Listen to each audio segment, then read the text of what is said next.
Hello, if you are joining me, thank you. I had a bit of technical difficulties. There was a confusion on which live stream we were doing today. And so if you're finding your way here and you were on another link, I apologize. Sometimes we just have to roll with it, which I think is really perfect for today's conversation about really having grit within our leadership. So, for those of you who aren't familiar with who I am, what I do, my name is Jessica Rice. I am a vision evolution coach. I'm the founder of Jessica Rice Coaching and the host of the Hello You Show podcast. And I work with leaders who are really ready to just kind of rise up in their thought leadership. And to do so, it takes personal resilience, it takes grit, it takes motivation. And there are so many things and facets that we have to consider in not only our leadership and how we rise into being amazing leaders, but also how we then show up for ourselves on the days when it doesn't feel like we want to. Or maybe it's just feeling a little bit too hard, or we're not really even sure what it is that we're even trying to do in the first place. And so sometimes our emotions can really take hold of us and our ability to show up and to do things. And this is true for life, right? This is true for everything that we experience within our lives, right? Whether it is going to that one dinner this evening or that networking event that we didn't want to attend, or any of the other numerous events within our lives that sometimes, given the choice, we wouldn't do.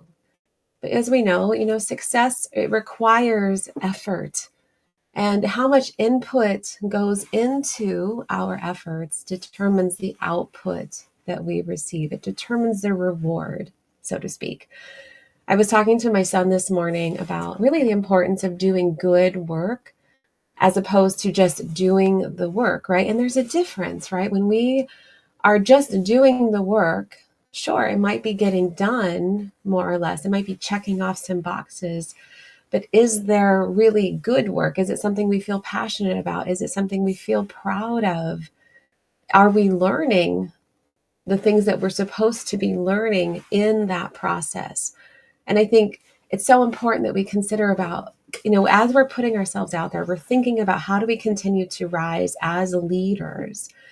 And we're formulating different opinions and ideas about what our leadership looks like, that we consider what are we learning even in this process? What are we learning about ourselves? What are we learning about how we maneuver within our leadership and how we show up within our present roles, which then will determine and dictate how we show up in future states, in future roles?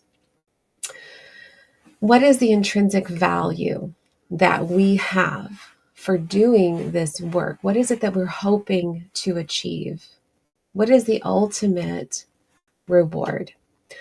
And I talk about intrinsic motivation quite often. And I think that this is incredibly true, for this specific topic and having grit, right? Because in our leadership, we are facing things that sometimes we don't want to face. They're difficult decisions that we're having to make, difficult conversations that we're having to have. We're having to, manage up, strategize across, manage down, motivate our teams.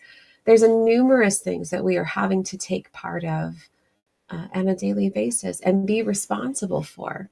And so there's plenty of times where adding one more thing onto our plate just doesn't feel like something that we have time to do, that we want to do, should we do. And I think it's important to really center back into what are we hoping to achieve? What's the outcome of our career? What is that longevity that we're looking to create that can bring us back to tying into, why I show up every day, why I'm doing personal development work, why I'm continuing to hone these skills, because it is challenging. No, make no mistake, it is challenging. But there are certain key components that I think are important to consider. And I know on Monday's live, I talked a bit about Angela Duckworth and her work with Character Lab and developing grit within children. And I think it's especially important for us too, right? As leaders, we are continually learning and evolving and honing our skills and growing as people. It never ends, it never stops. And so adopting that growth mindset is imperative because that's what determines whether we stop or whether we succeed. So how do we develop grit? And I like to think of it as, we have intrinsic motivation and extrinsic motivation. And what does that mean to us? And so I would liken it to, we have intrinsic grit and we have extrinsic grit. So we show up for our job every single day, right? We do it because we don't want to lose our job. That would be extrinsic grit, right? Those days where in the morning you just want to sleep a little bit longer, you don't want to show up, you don't want to have that one conversation with that one person that you know is going to feel painful, right? There's lots of things that come up, and given the choice, you may not volunteer to show up and do some of the work, but we do it anyways. We do it because we don't want to lose our jobs. We don't want to know what our livelihood would look like should we not be employed. And so we go anyways, right? And we have this extrinsic grit. The motivation is there based out of fear. And it's there because we know that the consequence would be greater than, the not doing of the thing. And so we show up. And then even while we're in our roles, right, we take pride within our work sometimes, right? There's certain things that light us on fire, we're excited about, we enjoy.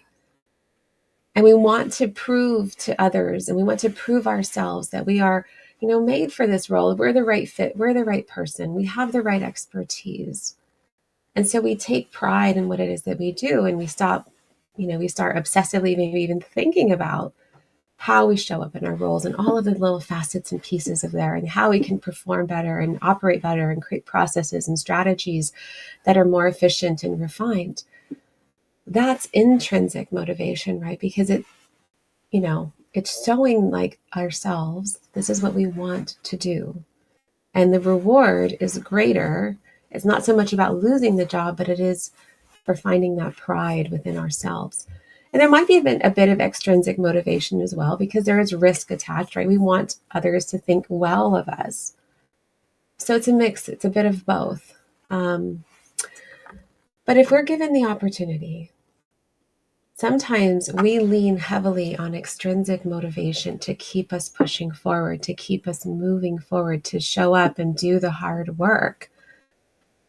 And when you decide that you want to become a thought leader and you want to rise up and you want to excel within your career to a greater level, maybe it's to the next level in your company, maybe it's another role within your industry, maybe you want to found or co-found a company, maybe you want to sit on a board, whatever that looks like for you, it requires an additional degree of effort. And now it's not based out of fear. And it has to be based out of motivation. It has to be based out of intrinsic motivation for your life and what it brings in terms of satisfaction, fulfillment, meaning, purpose, all of these things. And this is a really interesting piece because we don't know sometimes how to show up for ourselves when it isn't fear-based, when it isn't extrinsic, when it isn't just the dangling carrot of a greater salary. And so therefore we are, by our own volition, are showing up and stating that this is what we want for our lives. And we're not very familiar with that. And so it becomes a lot easier for us to give up or to stop or to set back. When we're honing our leadership skills, and we're defining what it is that we stand for, and we're defining what our thought leadership message is, and we're putting ourselves out there on our own accord, it takes grit, it takes determination, it takes discipline, because no one is making you do it. No one is putting themselves, on the line for you. You are putting yourself on the line for your own future success. And it becomes muddier in there. And so it becomes easier for us to just give up, because our mind is telling us this is the opposite of what we should be doing. It's risky. We're going to fall on our face. We're going to make a mistake. People are going to laugh at us. They're going to reject us. There's all these thoughts that start to happen. So why would we show up for ourselves in that way every single day? Why would we put ourselves out there every single day?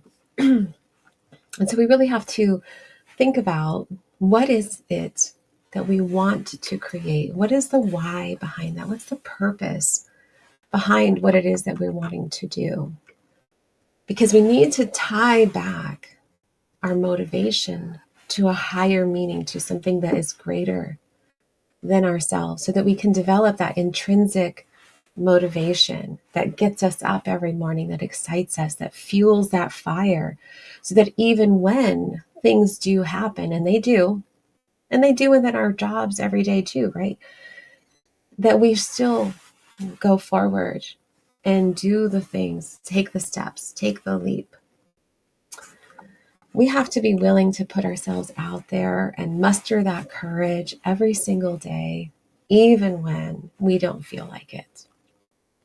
That's what separates us and not following through, right? There's a lot of examples of people who have great dreams and they have great visions, but they don't take action on it. And you have to take action to see something, see a result, right? We have to take action. And in truth, that's how we move through fear. When we're in fear, we are paralyzed, we're stuck. So the only way to face our fears is to take action. That's how our minds are enabling us to have a new perspective, to teach ourselves, to learn, to demonstrate that what we're doing is worth it and worthwhile and works. So a few things to consider, when you're developing or cultivating a greater sense of resilience is really creating goals. And I don't care if they are small goals or big goals or life goals or personal goals. Just start creating goals for yourself and break them down and create things around meaning, so that you have something that you are aiming for all the time, consistently pushing yourself out there. And then stick to them. Stick to your goals. If it's too big, break it down.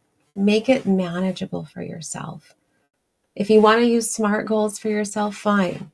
But if you want to make it like a task list where you're just like, hey, this week I'm going to do this, this, and this, fine. Make something that you can start to work on and improving that grit for yourself, so that you're demonstrating that you do have what it takes to show up as a thought leader every single day. And then create mental space.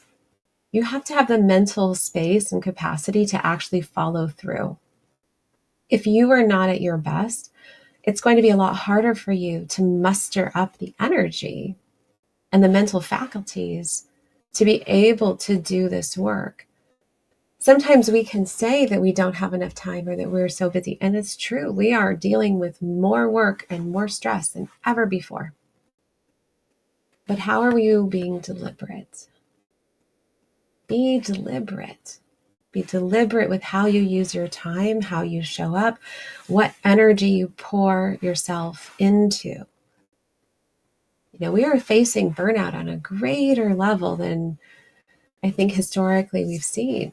And that can lead to us wanting to zone out at the end of the day, just watch Netflix, whatever that looks like. But if you can think about, your day as collectively, you're adding into your cup or you're taking away. How are you deliberately spending your time, your energy, your focus? Because all of it adds up. And there's techniques that, I can talk about more, maybe in another live around, how do we create greater time, create greater space for ourselves? But thinking deliberately about how you spend your time and what you focus on is 90% of you sticking to your goals and creating blocks of time for personal growth, for deep work, deep thinking, mental clarity. And whether that's through meditation or other means, I know I coach around heart math and heart focused breathing. But whatever that looks like for you, find some space that you can allow for yourself to create that mental capacity to do the things that are needed to be done so that you are setting yourself up for success, so that you're playing the long game. And celebrate. Celebrate each victory, no matter how small it may seem. Again, small goals have small victories, but they are all worth celebrating. And demonstrate to your mind that what you set out to achieve is in fact happening. Our mind is a predictor of the future, so you have to continually challenge the assumptions that you are making. So if you are assuming that you're going to fail and then you still show up and you do the thing and you succeed, you have to celebrate that, and you have to tell yourself, like, see, look, it worked. You are training your mind just as much as you are learning. And then create things, create systems, create tools, create ways that you can track your progress. Create that for yourself. All these things that we do within our jobs and our roles and we do for other people, we don't do for ourselves sometimes. Do it for you. Not only is this data that you are gathering on yourself and you are informing yourself of how you work best, you have now a record of your wins that you can continually look back on as motivation to keep going. You know, having that motivation, that's the reward center of your mind. And it's going to make a key difference in how you show up. It will always trump fear. Fear-based motivation is definitely not as strong as intrinsic motivation. Intrinsic motivation will always win if you give it the right environment, the right tools, the right ways that the dopamine can be released, and then you can see the results of your work and your efforts.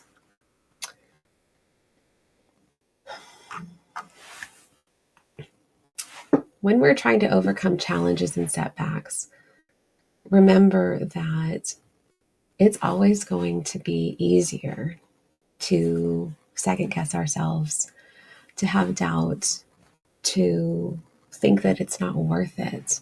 Who am I? Imposter syndrome, self-doubt, self-deprecation. We're going to have days that are going to be challenging. So if you can create that space and have those techniques in place for yourself, you're just setting yourself up to make it easier to follow a plan and follow a system so that you're not having to do so much mental energy and effort. You're creating habits for yourself where it just starts to feel automatic. And this is just something that you do now. Just like when you wake up and you go and you get ready for work and then you go to work, this is a part of what you do, whether it's personal development or how you're wanting to show up in your own thought leadership and develop that for yourself. Anytime someone criticizes you, this is what you're going to need to see it through, to have the personal resilience to not be bothered, or at least be less bothered by what they say. Because again, it's your life. It's what it is that you want to create and cultivate for yourself. This is you rising up. And as leaders, we don't have the same paths, right? When we're starting out in our roles, more or less, there's a defined path for ourselves in terms of climbing, whatever said corporate ladder that most likely doesn't exist at this point. But in any case, you are now defining your future and what that looks like for you. And it takes deliberate planning and strategy and effort. And remind yourself of your why. Remind yourself of what motivates you and what this reward is for you, so that you can turn those negative emotions that you feel into powerful motivators for your future, for the legacy that you're creating for yourself, and building yourself up, reminding yourself, what is this larger gain and reward that you are receiving to rising above adversity? Every single day, if you can Find ways to give yourself affirmations. Tell yourself one good thing every day. We don't do that enough. We're really good at self-loathing, but tell yourself something good. You can even go a step further. You can do mirror work like Louise Hay talks about and stare at yourself and tell yourself that you love yourself. But do the affirmations and do the work, because we need to hear it, and we need to hear it sometimes from ourselves. And breathe. Oh my goodness, we forget to breathe. Breathe into yourself. Breathe into your heart space. Breathe into yourself grace and compassion and peace and love. Breathe into every single day as a reminder of why you're here, what you're living for, what it is that you're doing. What's important for you to show up in your role every single day, as it is important for you to continue in your success. And know your limits. There are going to be days that just flat out suck. They just don't go well. And know that that will happen. Know in advance that there will be days like that. So what are you going to do? And give yourself some space. Sometimes we do need to take a step back. Not forever, but for a day or an hour. Give yourself some space. Honor and accept the emotions and the feelings that you have. Put some reframe around the experience that you might be experiencing. And then walk forward fresh. Do what you need to do. Do the work, the personal development work, so that you are not putting yourself into a state of burnout, because burnout is not a recipe for success when it comes to personal resilience. If you can try to do these things, then you are setting yourself up, even minimally, right? These are minimal things that you can do to grow as a leader, to be a better leader, to show up for your team, to show up for your organization, and most importantly, to show up for yourself. It seems odd to show up for ourselves. We show up for so many other people, but it's really hard for us to show up for all of these other people if we can't show up for ourselves. We have to remember, this is our life too. And we have a choice. We have a choice in how we show up. We have a choice in how we interact and respond and communicate and grow. These are all choices that we're making. But if we're not doing some of this work, it just makes it more challenging to be our best at anything it is what we're trying to do. We all know when we're tired and we're drained of energy, that's when we're a little bit sharper, a little bit more quick-tongued, a little less patient, a little less forgiving, a little less compassionate, a little more tired, a little less willing to do anything extra. Any effort seems harder. And if you're telling yourself, like, I don't have time for this, think about ways that you can create time. What can you carve out? What can you do instead? What can you block off on your calendar? What can you deliberately do that helps you? Sometimes we are mindlessly going through and just following whatever comes, and I think it gets harder when we're tired. So every little, notification on our phone, every little thing in Facebook or social media or whatever, it gets easier to do that, because then we just get lost scrolling or whatever, and we lose track of time. So be deliberate with your time. Create some boundaries for yourself so that you can be successful. And if you're having a hard time doing this for yourself, showing up for yourself, I will say it's incredible to have accountability with another individual. It's incredible to be able to share this experience with someone else. Of course you can do it on your own. Of course you have the answers. Of course you do. But sometimes we don't share with others in our families or our friends or with our colleagues our aspirations. We don't share what we're trying to create or our vision or our goals. because we don't want to share something that we potentially could fail in. When I was working with one of my clients, it was really interesting because here was this brilliant data scientist, and not only was she brilliant, she was beautiful. She is beautiful. And she had become accustomed to this idea that that people would think that you can't have beauty and brains. And so she had spent a good portion of her life, even though that she is incredibly accomplished, PhDs, written several papers, just incredibly accomplished, that she was just going to be a chameleon about it and let people make the assumptions that they wanted to make. And she felt like this was protecting herself, protecting her ego to a certain extent, and allowing herself to do the work that she enjoyed to do without having to put herself out there in any kind of way or, receive negative attention. However, she was also really good at communication. She was good at negotiation and strategy and politics, policy, delivering speeches, all of these different things.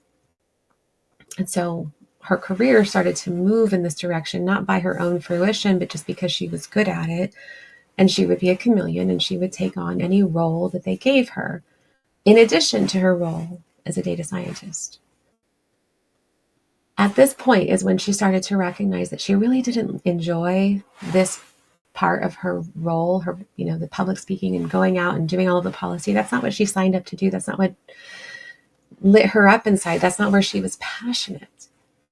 And so as we started to work together, it became clear, like, she was capable of so much more, but she really wanted to define where she wanted to invest her time and her energy and her thought leadership in ways that mattered to her, in ways that would move the needle forward in the industry that she cared about and in the ways that meant something.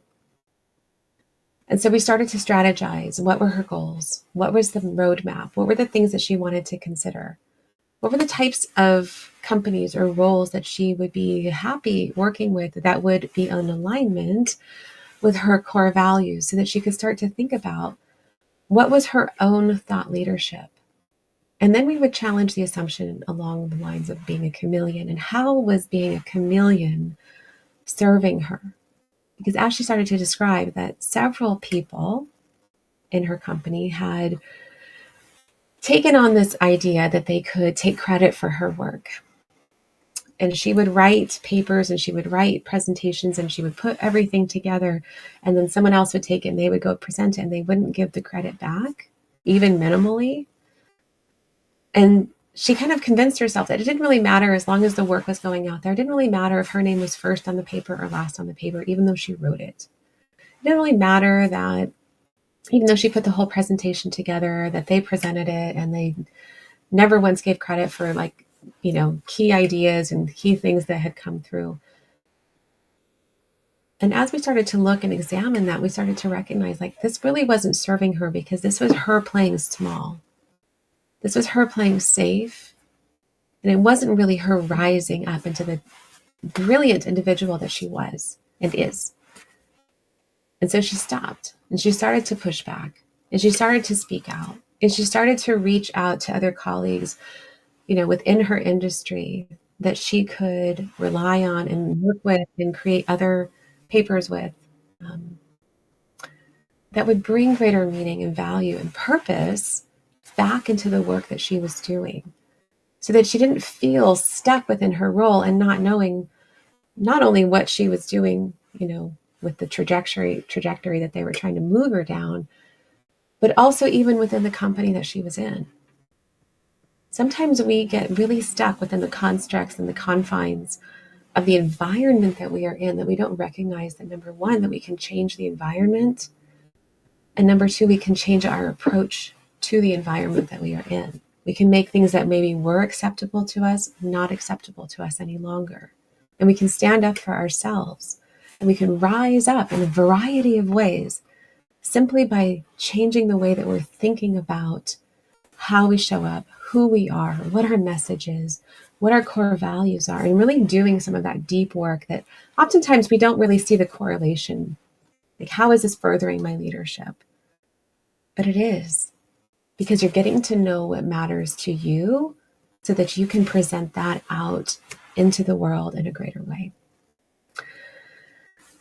I hope this is helpful to think through. If you have other thoughts or questions, I would love to know, where do you seem to fall, or where do you feel like you land when it comes to having that intrinsic grit, that personal resilience that's required of you as a leader? And how do you see that translating into how you rise up as a thought leader in your industry? I'd love to know. Thanks so much for joining me, and we will talk soon.